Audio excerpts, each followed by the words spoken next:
Most of the time, Knysna is a pleasant, quiet little seaside town.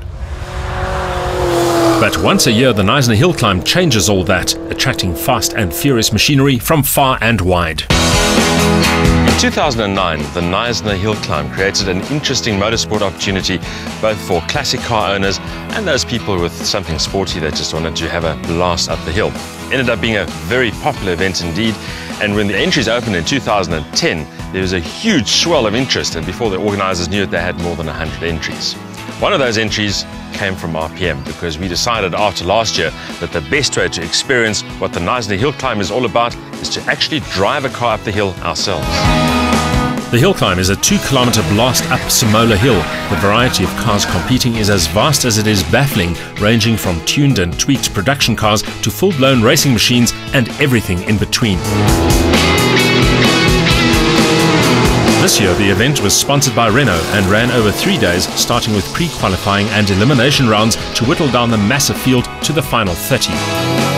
As it turns out, the weather had other ideas. While Friday's pre-qualifying sessions were completed in the dry, conditions turned grey and increasingly damp for Saturday's practice and qualifying runs. By Sunday, the heavens had opened and the hill was awash, which made matters all the more interesting.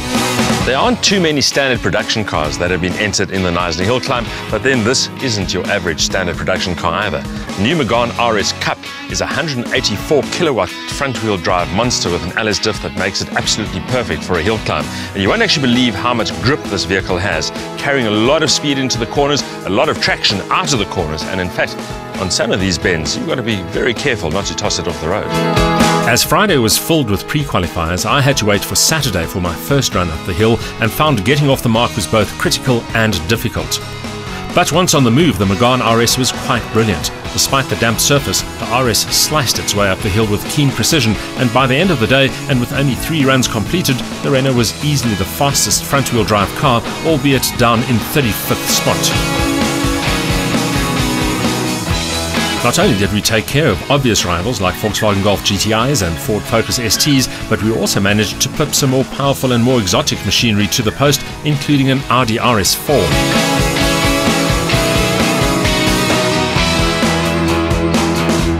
At the sharp end of the field, however, the Nissan GTRs seem to be the cars to beat, making the most of their all-wheel drive, launch control and 357 kilowatts to dominate proceedings.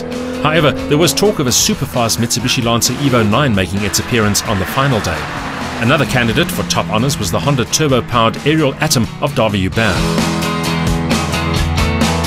In competing in the hill climb, we always knew it was going to be a tough task to feature in the sort of final list of competitors, and it proved to be as tough as we actually thought, mainly because the way the classes work, we ended up competing against some very fancy machinery, including vehicles like the Nissan GTR. And that's mainly because the Megane, of course, is turbocharged, and that puts us into this muscle car class. Having said all of that, with times that were around 53 seconds, we were pretty chuffed actually. The car ran very, very well. It's still in one piece. And in terms of standard production cars, the times do look very good. And that was before Sunday dawned, cold, misty and very wet. With 2 more qualifying runs to go, we had everything to prove and even more to lose, as the slippery conditions made the going treacherous. There was even talk of cancelling the final. The first run, in the wet, saw the RPM Megane RS post a time almost 6 seconds slower than on Saturday. Staying on the road while trying to find the limits of adhesion was the priority, but I knew we could go faster. And in overall terms, we jumped well up the results sheet and we're now in 13th spot overall. With the rain coming down harder and harder and the fog closing in on the top of the hill, the organisers cancelled the last qualifying session and allowed all 45 remaining cars to compete in a do-or-die single-run final. The hill was drenched, with rivers forming on some corners. We splashed our way up the hill, praying for traction and keeping it as tight and as clean as possible. The result, a time of 56.19 seconds, a 14th place overall and the fastest front-wheel drive car on the hill.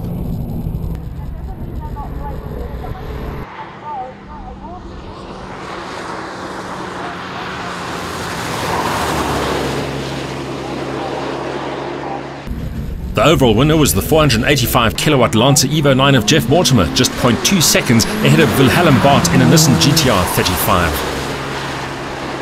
Watch out for a full half-hour report on the Renault Knysna Hillclimb right here on Supersport starting next week, Thursday.